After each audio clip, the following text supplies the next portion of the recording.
Samsung launch করলো তাদের নতুন S25 সিরিজের আরও 3টা স্মার্টফোন। আজকের ভিডিওতে কথা বলবো স্যামসাং গ্যালাক্সি S25 আলট্রা এই স্মার্টফোনটা নিয়ে। গতবারের যে স্যামসাং গ্যালাক্সি S24 আলট্রা ছিল সেটাতে কিন্তু অনেক অসুবিধা ছিল, সেই অসুবিধাগুলোকেই ফিক্স করে স্যামসাং লঞ্চ করলো তাদের S25 সিরিজ। তো এই নতুন S25 সিরিজে কিন্তু তারা অনেক পরিবর্তন এনেছে, সেগুলো নিয়ে কথা বলবো আজকের এই ভিডিওতে। এই নতুন সিরিজে তারা মোটামুটি অনেকগুলোই নতুন ফিচার অ্যাড করেছে, যেমন তাদের যে এআই ছিল সেটাকে কিন্তু তারা অনেক স্ট্রং করেছে। তো ফোনটাতে প্রিভিয়াস জেনারেশনের থেকে নতুন কি কি আপডেট আনা হয়েছে সেই সকল বিষয় নিয়ে কথা বলবো আজকের এই ভিডিওতে। তাছাড়া বন্ধুরা, আপনারা যদি আমাদের চ্যানেলে নতুন হয়ে থাকেন তাহলে চ্যানেলটাকে অবশ্যই সাবস্ক্রাইব করবেন। আর তাছাড়া পুরো ভিডিওটা দেখার অনুরোধ রইল। তো বন্ধুরা চলুন ভিডিওটা শুরু করি।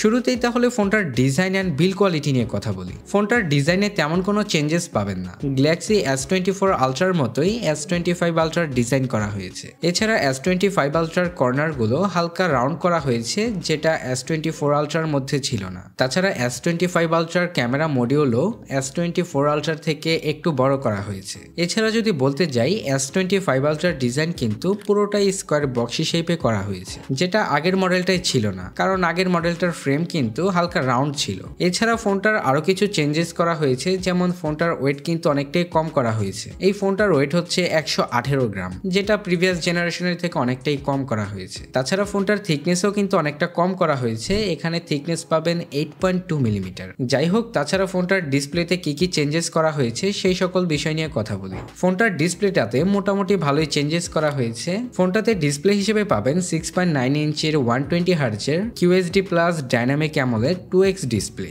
যাতে ব্রাইটনেস হিসেবে পাবেন 2600 নিটস পিক ব্রাইটনেস এবং 498 ppi ডেনসিটি। তাছাড়াও আগের ডিসপ্লেটা থেকে এই ডিসপ্লের প্রোটেকশনটা কিন্তু অনেকটাই ভালো করা হয়েছে। ডিসপ্লেটাকে প্রোটেকশন করছে কর্নিং গরিলা গ্লাস আর্মার 2, যেটা প্রিভিয়াস জেনারেশনের থেকে অনেকটাই ভালো। তো আমার মনে হয় না ফোনটার ডিসপ্লে নিয়ে আপনাদের নতুন করে কিছু বলতে হবে, কারণ আপনারা সবাই জানেন যে স্যামসাং কিন্তু ডিসপ্লের ক্ষেত্রে কোনো কমতি রাখে না, তাদের ডিসপ্লে কিন্তু সবসময় টপ নচ লেভেলের হয়ে থাকে। তাছাড়া ডিসপ্লেটার আরো কিছু চেঞ্জেস নিয়ে বলতে গেলে সেটা হচ্ছে ডিসপ্লেটার চিন ভেজেল। গতবারের ডিসপ্লেটার থেকে এই ডিসপ্লেটার চিন ভেজেল কিন্তু অনেকটাই ন্যারো করা হয়েছে। আর তাছাড়া ডিসপ্লেটা একটু রাউন্ড শেপের হওয়ার কারণে কিন্তু আগের ডিসপ্লেটার থেকে অনেকটাই ভালো লাগে। তো মোটামুটি এইসব চেঞ্জেসই পাবেন এই ডিসপ্লেটার ক্ষেত্রে।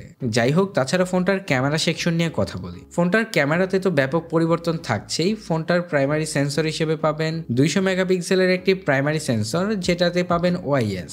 আর ভালো ব্যাপার হলো ফোনটাতে যতগুলো সেন্সরই রয়েছে তার সবগুলোতেই আপনারা OIS পাবেন। যাই হোক, তাছাড়া পাবেন 50 মেগাপিক্সেলের একটি আলট্রাওয়াইড সেন্সর, 50 মেগাপিক্সেলের 5x পেরিস্কোপিক লেন্স এবং 10 মেগাপিক্সেলের 3x টেলিফোটো লেন্স।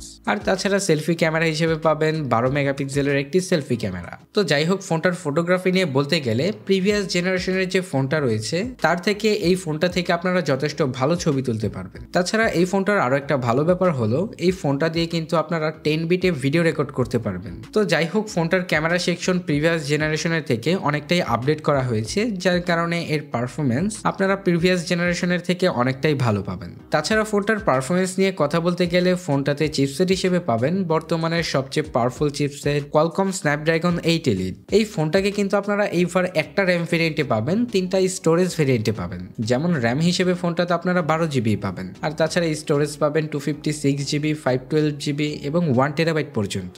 যাদের র্যাম টাইপ হচ্ছে LPDDR5X এবং storage type UFS 4.2।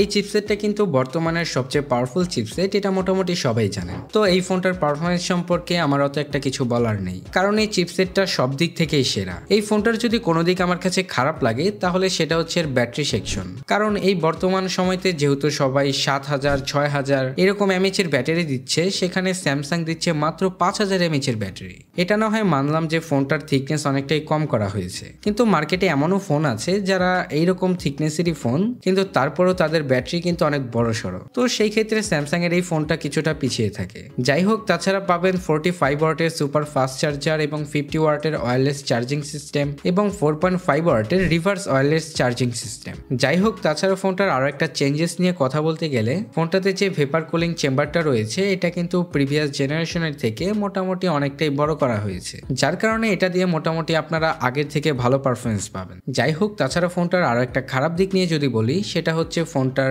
IP rating, কারণ ফোনটাতে রয়েছে IP68 এর রেটিং। এটা কিন্তু প্রিভিয়াস জেনারেশনেও ছিল, কিন্তু এখন দেখেন বর্তমানের যে মিড রেঞ্জ বাজেটের ফোনগুলো আছে এগুলোতে কিন্তু IP68, 69 এর রেটিং দিচ্ছে। তো সেই ক্ষেত্রে এই ফোনটাতে IP69 এর আশা করা যায়, কিন্তু এখানে তারা IP69 এর রেটিংটা দেয় নাই। তো এটাও ফোনটার একটা খারাপ দিক বলতে পারেন। তাছাড়া ফোনটার AI ফিচার নিয়ে বলতে গেলে প্রিভিয়াস জেনারেশনের যে AI ফিচারগুলো রয়েছিল সেগুলোর থেকে অনেকটাই আপডেট করা হয়েছে। তো এই সকল বিষয়গুলোই স্যামসাং S24 আলট্রা থেকে আপডেট করে স্যামসাং তাদের লঞ্চ করলো S25 আলট্রা। তো যাই হোক, এই সকল বিষয়গুলো আপনাদের কাছে কেমন লেগেছে অবশ্যই কমেন্ট সেকশনে কমেন্ট করে জানাবেন। তাছাড়া এই ভিডিওটা ভালো লেগে থাকলে লাইক, কমেন্ট, শেয়ার, সাবস্ক্রাইব করে আমাদের পাশেই থাকবেন। দেখা হচ্ছে পরবর্তী কোনো নতুন ভিডিওতে। সবাই ভালো থাকবেন, সুস্থ থাকবেন, ধন্যবাদ।